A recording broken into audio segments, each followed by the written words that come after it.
आज हम BCom part 3 के पेपर 1 बीमा के मूल आधार के अंतर्गत बीमा के सिद्धांतों पर चर्चा करेंगे।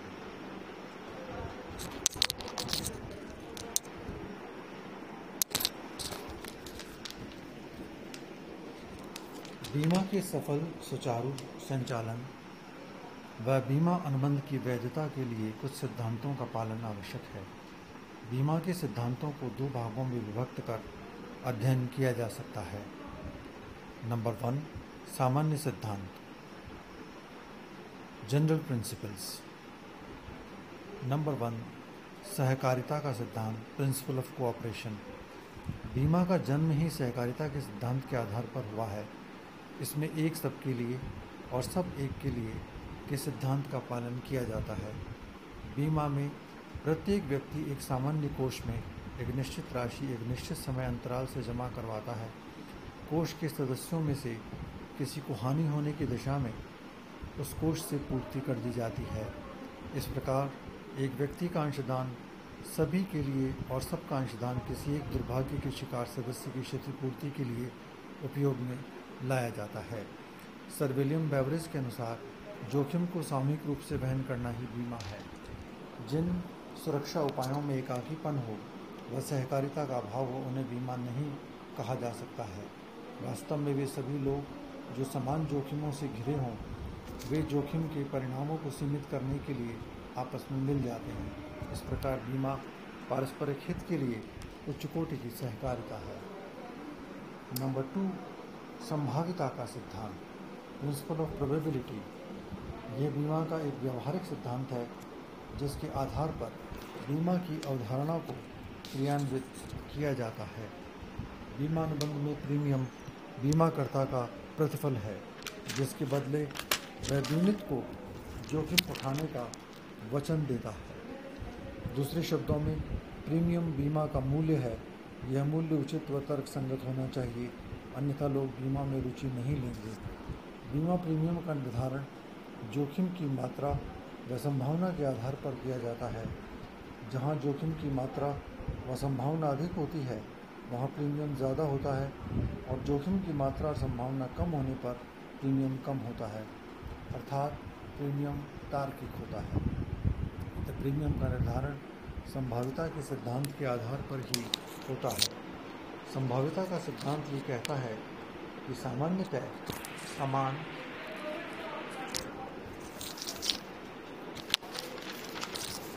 परिस्थितियों में जो भूतकाल में हो चुका है उसके भविष्य में पुनः घटित होने की संभावना होती है, परंतु किसी घटना के पुनः घटित होने की संभावना कितनी है ये तय करना बीमा की सफलता के लिए ज़रूरी है।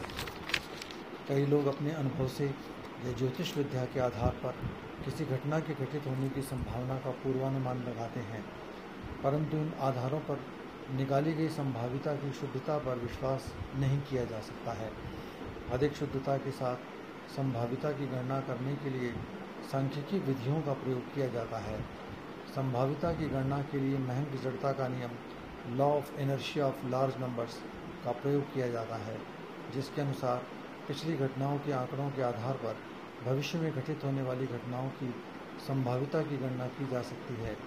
इस सिद्धांत की मान्यता है कि यदि लगभग पहले जैसी परिस्थितियां बनी रहती हैं तो भूतकालीन घटनाओं के घटित होने की संभावना बनी रहती है। इस सिद्धांत के आधार पर विभिन्न जोखिमों के भूतकालीन आंकड़ों के आधार पर भावी संभावना की प्रवृत्ति का पता लगाया जा सकता है। जैसे मृत्यु के आंकड़ों के आधार पर विभिन्न आयु वर्ग में व्यक्ति की मृत्यु की संभावना व्यक्त करने के लिए मृत्यु तालिकाएँ, मोर्टिलिटी टेबल्स बनाई जाती हैं, जो ये बताती हैं कि कम उम्र में मरने की संभावना कम और ज़्यादा उम्र में मरने की संभावना ज़्यादा होती है। अतः कम उम्र में बीमा कराने पर प्रीमियम कम और ज़्यादा उम्र में बीमा कराने पर प्रीमियम ज़्यादा लगता है। इस प्रकार ये सिद्धांत प्रीमियम निर्धारण को वैज्ञानिक आधार प्रदान करता है। दूसरे वर्ग में बीमा के सिद्धांत, वैधानिक सिद्धांत। वैधानिक सिद्धांत यानी स्टैट्यूटरी प्रिंसिपल्स में पहला सिद्धांत है बीमा योग्य हित का सिद्धांत, प्रिंसिपल ऑफ इंश्योरेबल इंटरेस्ट। ये सिद्धांत ये कहता है कि बीमित का बीमा की विषय वस्तु सब्जेक्ट मैटर में बीमा योग्य हित होना आवश्यक है। साधारण शब्दों में बीमा की विषय वस्तु की सुरक्षा से बीमित को आर्थिक लाभ या सुरक्षा मिलती हो और उसकी हानि या नष्ट होने पर बीमित को आर्थिक हानि होती है तो बीमा की विषय वस्तु में बीमा योग्य हित माना जाएगा। रीगल मिलर और विलियम्स जू के अनुसार बीमा योग्य हित उस प्रकृति का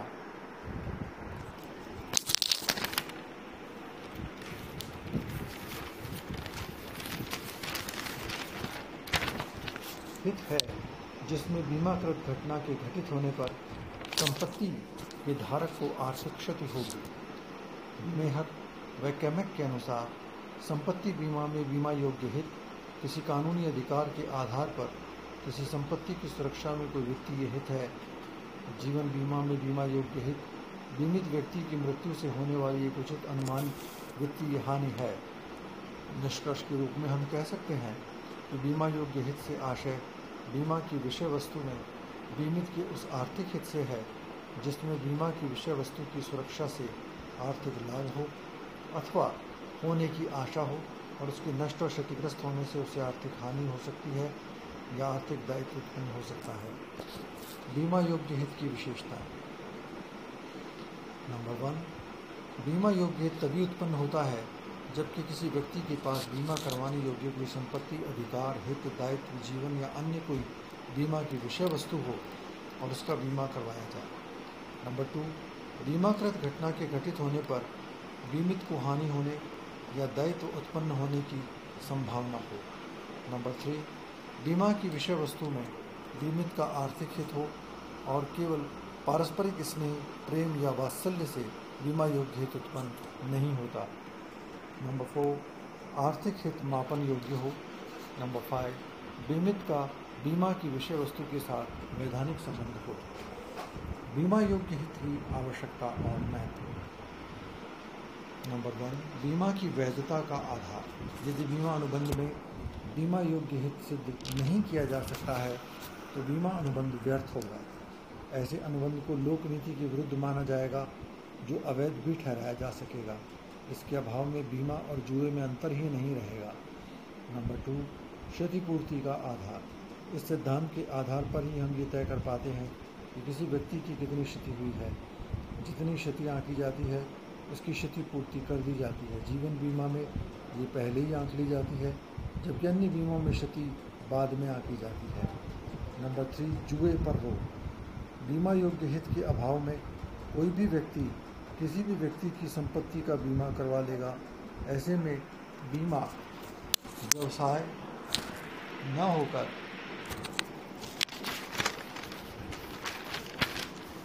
जुआ हो जाएगा। फलतः कोई भी व्यक्ति थोड़ी सी प्रीमियम देकर लाखों रुपए का बीमा करवाकर लाभ कमाने की सोच सकता है। बीमा योग्य हित के कारण ऐसा करना संभव नहीं है। वास्तविक जोखिम से घिरे व्यक्ति ही बीमा करवा सकते हैं। बीमा योग्य हित की उत्पत्ति के कारण या आधार। किसी भी संपत्ति, दायित्व, अधिकार, जीवन में बीमा योग्य हित निम्न कारणों से उत्पन्न होता है। नंबर 1, किसी संपत्ति में स्वामित्व या सहस्वामित्व के कारण। नंबर 2, किसी संपत्ति के उपयोग के अधिकार के कारण। नंबर 3, किसी संपत्ति से भविष्य में लाभ प्राप्त करने के अधिकार के कारण। नंबर 4, किसी संपत्ति को बंधक मॉर्गेज रखने के कारण। नंबर 5, पट्टाधारी यानी लैसी का पट्टे की संपत्ति में बीमा योग्य हित होता है। नंबर 6, किसी कानून के कारण हित उत्पन्न होता जैसे निक्षेप, बेलमेंट। कानून के अनुसार निक्षेपी जैसे dry cleaner, tailor, cloak room, वाहन स्टैंड, सशुल्क आदि का निक्षेपित संपत्ति, माल या वस्तु में बीमा योग्य हित होता है। नंबर 7, किसी कानून के प्रभावी होने के कारण जैसे वाहन दुर्घटना में तृतीय पक्षकार के प्रति दायित्व, कर्मचारी क्षतिपूर्ति एक्ट के तहत दायित्व आदि। 8वां, दाम्पत्य सूत्र में बंधने के कारण। 9, नौकरी अनुबंध में सेवायोजक और सेवक संबंध होने के कारण। 10, बीमा अनुबंध द्वारा किसी संपत्ति का बीमा करने के कारण। बीमा योग्य हित की विद्यमानता का समय। बीमा योग्य हित की विद्यमानता अलग अलग बीमों में अलग अलग समय पर होती है। जैसे जीवन बीमा में बीमा करवाते समय, अग्नि बीमा में बीमा करवाते समय और क्षतिपूर्ति का वाद करते समय, दोनों समय। सामुद्रिक बीमा में क्षतिपूर्ति का वाद प्रस्तुत करते समय बीमा योग्य हित का होना आवश्यक है। बीमा योग्य हित की सीमा। भिन्न भिन्न बीमाओं में बीमा योग्य हित की सीमा भी अलग अलग होती है। नंबर 1, जीवन बीमा में बीमा योग्य हित की सीमा। नंबर 1, एक व्यक्ति का अपने जीवन में असीमित बीमा योग्य हित होता है। नंबर 2, पति का पत्नी के जीवन में और पत्नी का पति के जीवन में असीमित बीमा योग्य हित होता है। नंबर 3, ऋण की राशि की सीमा तक ऋणदाता का ऋणी के जीवन में बीमा योग्य हित होता है।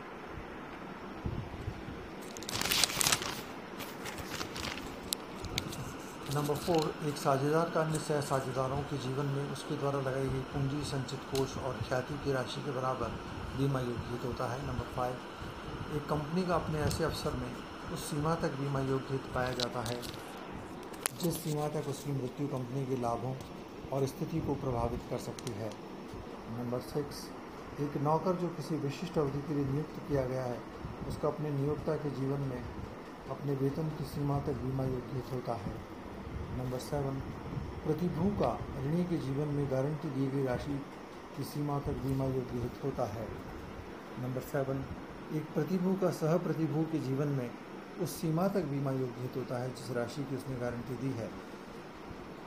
नेक्स्ट, एक बीमा कंपनी का अपने जीवन बीमाधारियों के जीवन में उसके द्वारा बीमा की गई राशि तक बीमा योग्य हित होता है, अर्थात वह पुनर्बीमा भी करवा सकती है। निम्न में बीमा योग्य हित नहीं पाया जाता है। नंबर 1, संतान का माता पिता के जीवन में और माता पिता का संतान के जीवन में बीमा योग्य हित नहीं होता है। नंबर 2, भाई बहन का एक दूसरे के जीवन में बीमा योग्य हित नहीं होता है। हिंदू गोद एवं पोषण अधिनियम के अंतर्गत गोद लिए गए व्यक्ति को वैधानिक रूप से भरण पोषण के लिए वैधानिक रूप से उत्तरदायी ठहराया जा सकता है। दंड प्रक्रिया संहिता के अनुसार संतान को माता पिता के भरण पोषण के लिए उत्तरदायी ठहराया जा सकता है। इसके उपरांत भी माता पिता का संतान के जीवन में बीमा योग्य हित नहीं माना गया है। इसका कारण यह है कि जिस समय बीमा कराया गया उस समय भरण पोषण का दायित्व होना चाहिए, जो प्राय नहीं होता। भारतीय जीवन बीमा निगम द्वारा बच्चों के बीमा के प्रस्ताव स्वीकार किए जाते हैं, पर वे बच्चों के बीमा प्रस्ताव के रूप में स्वीकार किए जाते हैं।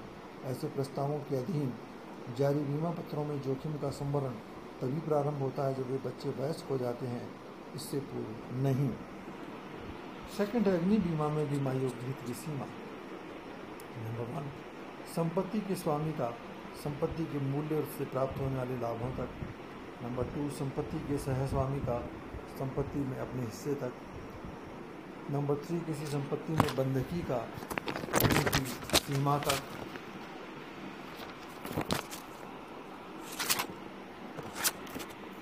किसी अनुबंध की दशा में अनुबंध से प्राप्त होने वाले लाभों तक। नंबर 5, निर्माण कार्य के लिए किसी ठेकेदार द्वारा किराए पर अपनी जोखिम पर लिए गए उपकरण और यंत्रों के मूल्य तक। नंबर 6, वैधानिक दायित्व के लिए बीमा करवाने पर बीमा करते समय उत्पन्न होने वाले दायित्व तक।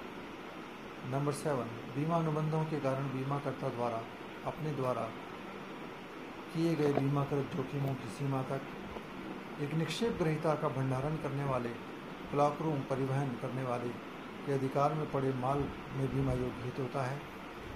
नेक्स्ट, एक एजेंट का नियोक्ता की संपत्ति में बीमा योग्य हित होता है। नेक्स्ट, एक प्रन्यासी का प्रन्यास में रखी गई संपत्ति में बीमा योग्य हित होता है। लास्ट, एक सह प्रतिभू को जीवन में प्रतिभू की गारंटी की सीमा तक। अब बात करते हैं समुद्री बीमा में बीमा योग्य हित की सीमा। नंबर 1, जहाज के मालिक का जहाज के मूल्य और भाड़े की राशि तक। जहाज में लगे हुए माल के स्वामी का माल के मूल्य, भाड़े और बीमा के खर्चे की राशि तक। जहाज का मालिक का जहाज में लगे माल के प्रति अपने दायित्व तक। जहाज का मालिक प्रतिपक्षकारों के प्रति उसकी क्षति के लिए अपने दायित्व तक। जहाज की जमानत पर दिए गए ऋण की सीमा तक ऋणदाता या बैंकर का हित।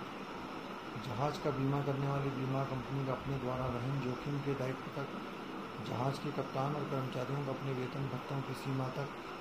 जहाज किराए पर लेने वाले का जहाज की मूल्य तक। बीमा के अन्य सिद्धांतों की चर्चा हम अगले अंक में करेंगे। प्रस्तुतकर्ता डॉक्टर अनिल कुमार माथुर, सह आचार्य व्यावसायिक प्रशासन विभाग, श्री गोविंद सिंह गुर्जर राजकीय महाविद्यालय नसीराबाद। धन्यवाद।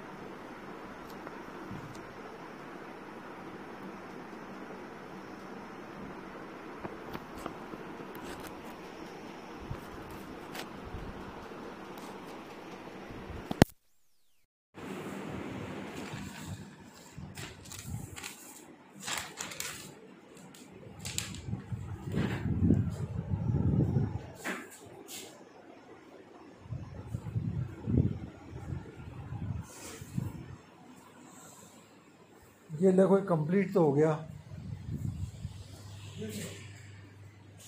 अब इसको क्या करना है, ये मैंने तो इसको दबाया था, दो जो पैरेलल लाइंस हैं। नहीं नहीं, अभी सर ये जो पैरेलल लाइंस नहीं, ये बंद करने के लिए है सर। ये चौक ऑफ